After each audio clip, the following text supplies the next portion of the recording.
जय गुरुदेव। सभी साधकों का मैं एक बार फिर से स्वागत करता हूँ।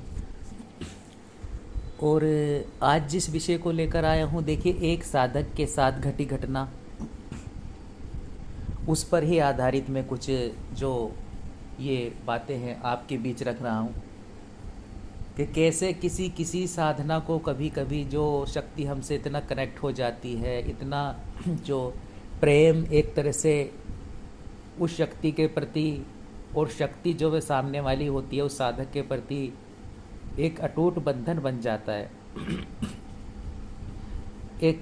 और इन बंधनों में भी अगर बात आ जाती है अप्सरा साधना की, तब तो ये बहुत ही महत्वपूर्ण हो जाता है, क्योंकि जो अप्सरा होती है वह तन मन धन से पूर्ण रूप से समर्पण करती है जब किसी साधक या साधिका की लाइफ में आती है, जिंदगी में आती है। और वैसे ही इन साधक के साथ तो वह जो अप्सरा थी, जो चंद्र ज्योत्सना अप्सरा इन्होंने सिद्ध की थी, वह लगभग 3 साल हो चुके थे जो इनसे जुड़ी हुई थी और कनेक्ट थी अपने साधक से। हर प्रकार से इनकी मदद करना, इनका मार्गदर्शन करना, और जब भी कभी ये तनाव में हों, स्वयं ही आकर के उनको एक राह दिखाना, और जो बातें होती हैं वह सभी प्रकार की बातें चंद्र ज्योत्सना से करते थे ये साधक। और प्रथम बार में ही जो इन्हें प्रत्यक्षीकरण हो गया था, और होता भी क्यों ना, जब ये इनसे पूर्व जन्म से ही जुड़ी थी। केवल और केवल विधान और गुरु मार्गदर्शन में इन्होंने चंद्र ज्योत्सना साधना की, और उसके बाद प्रथम बार में ही इनको प्रत्यक्ष हो चुकी थी वह दिव्य कन्या। और एक ऐसी आभा लिए इनके जीवन में आई कि पूर्ण रूप से बदल दिया साधक के जीवन को और एक गति प्रदान कर दी। लेकिन कभी कभी कुछ ऐसी जीवन में दिशा मिल जाती हैं, और गुरु कह लीजिए या मार्गदर्शक, कुछ ऐसी क्रियाएं करनी पड़ती हैं साधक को कि अपनी सबसे प्रिय चीज़ को भी छोड़ना पड़ता है। और वैसे ही कुछ इनके जीवन में जो साधना आई, तो उस साधना की वजह से गुरु के आदेश के कारण इनको विसर्जन करना पड़ा उस चंद्र ज्योत्सना का।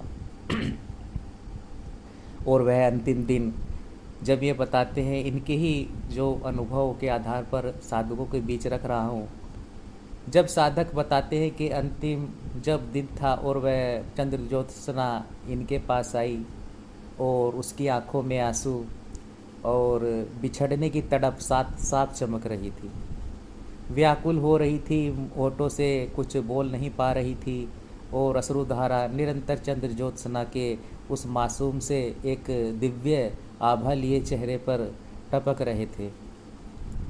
और कहीं ना कहीं दोनों ही ओर तो ये स्थिति बन गई थी। वह साधक भी ना चाहते हुए भी उन्हें चंद्र ज्योत्सना का विसर्जन और साथ छोड़ना पड़ रहा था, क्योंकि जो गुरु ने उन्हें दिशा दे दी थी, उनके जीवन में शमशान काली साधना का आदेश गुरु द्वारा आ चुका था कि तुम्हें अब शमशान काली में आगे बढ़ना होगा, और वह भी माँ के उग्र स्वरूप को धारण करना होगा, उग्र स्वरूप को आपने अंदर समाहित करना होगा तुम्हें। और यही तो आदेश था। अब जहाँ साधक माता के उग्र स्वरूप में मंत्र जप करना, और वह भी शमशान काली, वह भी शमशान में जो उनकी साधना थी 41 दिन की, जो गुरु ने बताई थी अपने साधक को, उस साधना के बाद में माँ अपनी ही सेवा में लगाने वाली थी, और जीवन भी अपना माँ को समर्पित करना था उस साधक को। तो गुरु ने तो दिशा निर्देश दे दिए थे, अब साधक को गुरु की अवहेलना साधक नहीं कर सकता, और ना ही वह कह पाया कि गुरुजी, ये जो प्रेमिका है और प्रेमिका रूप में जो मैंने प्राप्त किया हुआ है, जिससे मैं वार्तालाप करता हूँ, जो मेरे जीवन में एक ऐसे सुगंध के झोंके की तरह आ गई और प्रवेश किया, और मेरे जीवन को, नीरस जीवन को जिसने बदल दिया, उस अप्सरा से दूर होना पड़ेगा। लेकिन गुरु तो मन की भाव समझ ही लेते हैं। उन्होंने कहा कि इस जीवन में तो तुम्हें चंद्र ज्योत्सना को छोड़ना ही होगा, क्योंकि तुम्हारे लिए जो शमशान काली मैं दे रहा हूँ, और ये मैं स्वयं से नहीं दे रहा हूँ, ये माता ने ही मुझे स्वयं कहा है कि अब तुम उत्तरधार, अब तुम इस जो शमशान काली साधना है इसमें विशेष तुम्हें माता की कृपा प्राप्त करनी ही है। और अगर माता स्वयं चाह रही हैं तो कोई इसमें कुछ कर ही नहीं सकता। और कहीं ना कहीं यह साधक भी समझ रहे थे कि कहीं ना कहीं ये मेरा भी सौभाग्य है कि माता मुझे अपनी सेवा में लगाना चाहती है, और बदले में जो सबसे प्रिय चीज़ होती है उसकी जो बलिदान होता है एक तरह से छोड़ना भी पड़े तो मैं छोड़ने के लिए तैयार हूँ। तो कहीं ना कहीं ये उनके स्वयं के विचार आ गए। तो कहने का मतलब ये है कि जीवन में कुछ ऐसी चीज़ें घटित हो जाती है, और उस चंद्र ज्योत्सना के साथ जो बिताए हुए क्षण उस साधक के जो मन में चलने लगे कि 3 साल के बीच में कितना उसने साथ दिया। पग पग पर वह चंद्र ज्योत्सना के मार्गदर्शन में जीवन की सभी बाधाओं को पार करते हुए आगे बढ़ सके। कितना कुछ प्रदान कर दिया उस चंद्र ज्योत्सना ने, मात्र एक अप्सरा ने। और विसर्जन के सिवा दूसरा कोई उपाय था भी तो नहीं उस साधक के समक्ष, और गुरु ने आज्ञा दे दी थी। अब उस साधक को जो है साधना के लिए निकल पड़ना था उस शमशान में, और उस महाशमशान की ओर वह साधक जो है उस दिन अपना पूर्ण तैयारी कर चुका था। और एक वह आखिरी क्षण आया जब चंद्र ज्योत्सना आ गई उनके समक्ष, उन्होंने आवाहन किया, और चंद्र ज्योत्सना उस रात्रि जो है वह भावुक हो उनके पास आकर बैठ चुकी थी, और कोई वार्तालाप नहीं हुई। लगभग 5 मिनट निकल गए, दोनों ही एक दूसरे को देखते रहे। और फिर देखिए, शक्ति को कुछ कहने की आवश्यकता होती नहीं है, वह तो सब समझ जाती है और अपने साधक को बढ़ते देखना चाहती है। तब चंद्र ज्योत्सना ने उन साधक का हाथ अपने हाथ में लिया और बोला कि आप अपने उद्देश्य में, आप अपने मार्ग से पीछे ना हटें और आप आगे बढ़ें। माता की सेवा में आप, अगर माता चाहती है माँ शमशान काली, तो आप उनकी सेवा में लगे, और निश्चित रूप से मैं आपकी जीवन में आऊँगी किसी ना किसी रूप में, किसी ना किसी माध्यम से। अगले जन्म में ज़रूर मैं आपसे जुड़ूंगी। इतना कहते हुए चंद्र ज्योत्सना और जो साधक थे उनके बीच आखिरी वार्तालाप होती है, और उसके बाद जो है चंद्र ज्योत्सना वापस चली जाती है। तो इस तरह से वह साधक विसर्जन कर देते हैं। अपने गुरु के द्वारा उनके जो मार्ग पर चलना कितना ज़रूरी होता है साधक के लिए, मैं इसलिए ये जो सत्य घटना है साधकों के बीच लाया हूँ कि वे समझ सके कि जीवन में कैसी कैसी घटनाएं घटित हो जाती है। उसके बाद में उन साधक ने जो है उस चंद्र ज्योत्सना का जो है विसर्जन और कर दिया, और उसके बाद में उनका उससे कभी मिलना नहीं हुआ, और वे एक शमशान काली के साधक बन चुके थे, आगे बढ़ चुके थे।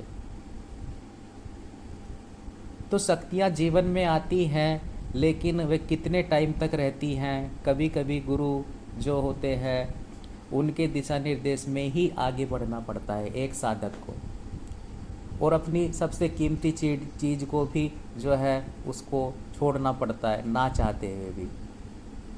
अब आप समझ सकते हैं कि सामान्य रूप से भी अगर कोई व्यक्ति या कोई किसी से प्रेम करता है और उसके जीवन में वह आ जाती है कोई कन्या या कोई भी व्यक्तित्व जिसे से प्रेम हो, और कभी उसे छोड़ना पड़े, कितनी वेदना होती है, क्योंकि एक आदत हो जाती है। और यहाँ तो सर्वश्रेष्ठ जो है वह साक्षात अप्सरा, और अप्सराओं में भी चंद्र ज्योत्सना, उनसे वह साधक जुड़े थे, उनकी उन्होंने साधना की थी, और उनका विसर्जन करना पड़ा। और शक्तियाँ भी समझती हैं, वे साधक के मार्ग में आती नहीं हैं। हालांकि वेदना होती है, तड़प होती है, बहुत ज़्यादा होती है, जैसे उस चंद्र ज्योत्सना को हुई, पर उन्होंने वचन दिया कि मैं अगले जन्म में आपसे ज़रूर मिलूंगी, क्योंकि आपने प्रत्यक्षीकरण किया हुआ है और आपने मेरे प्रेमी ही हैं आप, और प्रेमी का रूप में ही उन्होंने साधक ने उन अप्सरा को सिद्ध किया हुआ था। तो चीज़ ये महत्वपूर्ण चीज़ें जीवन में हो जाती है उन साधक के जो घटित हुई, और जिनकी मैं आप बात बता रहा हूँ आपसे। तो ये साधक कहीं ना कहीं जो है इनके विषय में हमको पता चला कि ऐसे ऐसे भी साधक होते हैं, इतना तो जीवन में त्याग करने की क्षमता रखते हैं जो, और अब वे साधक काफ़ी आगे बढ़ चुके हैं, माँ शमशान काली की साधना में आगे अग्रसर हो चुके हैं। और हालांकि उन्होंने माता की सेवा में लग चुके हैं और अन्य लोगों के कार्य भी करते हैं, क्योंकि माता चाहती थी कि जो दुखी है उनके कार्य करे और एक माध्यम बने माँ शमशान काली के।